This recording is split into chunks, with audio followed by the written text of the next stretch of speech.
What's up, everybody? Welcome back to the channel.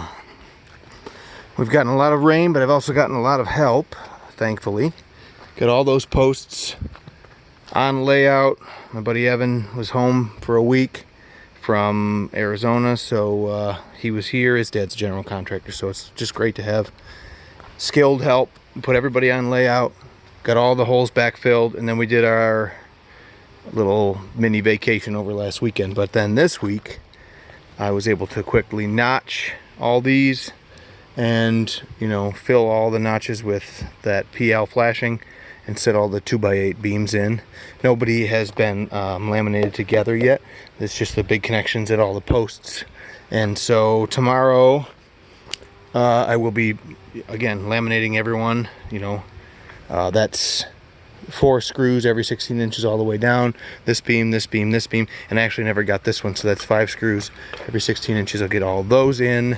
I've got some clamp, you know, I've got some situations where I'll use clamps to pull the pairs coplanar, you know, a little better than they want to be right now. I've got some problems here and stuff like that, and also the power plane after I've done as much as I can with that. And then we'll stick the ledger for the grate to this beam at the right elevation. However, this is the worst place, just typical, where the two different 2x8s are at different heights, and we are going to be doing our deck board layout like this, and so I want to be so careful about the elevation of this and the surface of the deck, because I'd like the cast iron to be like 1/4 of an inch lower than the surface of the deck, just to give it a little bit of a detail. Being flush is one thing, but I like to have a little bit of a, I certainly wouldn't want it a little proud or sticking up. So we're going to try and be a little down from the surface of the deck. And that's with the wet boards. Of course, they're going to shrink up and dry, so we may end up being flush. So I'm going to actually, I'll go a hard 1/4 of an inch, and then we may still have an 1/8 after the boards dry down and thin out a little. That's tomorrow, and so that means I got to leap across with a couple of joists on either side of that and maybe get into here. I've got rim joists, you know, these are all left long, so I've got these to cut, do some notching here, and at the other end, like rim joists, sorry, at the back side, rim joists, and a few sticks to hold up this ledger and throw the grate back on out of our way. The idea being no rim joists at the front yet, and no floor joists beyond that, because I have to bring up the level of the ground underneath all these joists over here to about 1 inch. So we're going to run out Friday with the dump trailer, get a bunch of dirt, and I'm leaving a lot of that out of there because I can dump it in the driveway. I can come right in through the gate, you know, after I remove the pieces, and drive right in here and sprinkle it back through this bay. I can reach over this way or come around and throw it in on the other side of the couple joists that we need here, and I can throw it right here on the ground. Then I'll grade it around with the rake, roll the plastic, put the pea gravel on top.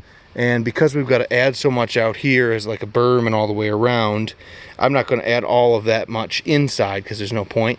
But I don't want to make a big low spot on plastic where water can sit and mosquitoes can grow and it can be stagnant and yucky. So the surface inside of the berm that gets you up to 1 step up is all going to go downhill that way, and all of the rainwater and downspout water and stuff that comes out here is going to go down and over into the dogwood there or whatever, into the hedgerow. That's our best case situation here. But with that, dirt, probably dirt on site, and then keep moving. Well, dirt in, like pour it in here with the skid steer, and then I've got to over dig the hole that the gate post came out of and back out of here with the skid steer, install the gate post so the gate goes back to working. And then she wants to put a post in the ground out front for one of those little cupboards, like a little library. And then I got to get the skid steer into the dump trailer and get it home, all on Friday, 1-day rental. And then next week we will fill in joists, but next week we'll start with the grading and the plastic and the pea gravel, probably Monday. So joist middle of next week, and then deck boards. Wouldn't that be fun? Oh, we got a special curved multi-level resawn or multi-layer resawn joist out here at the corner, and I really don't think that I'm going to need a post in the middle of it like I thought. Worst case scenario we do, but I don't think we will. Anyway, this is where we are. Thanks for watching. We'll see you.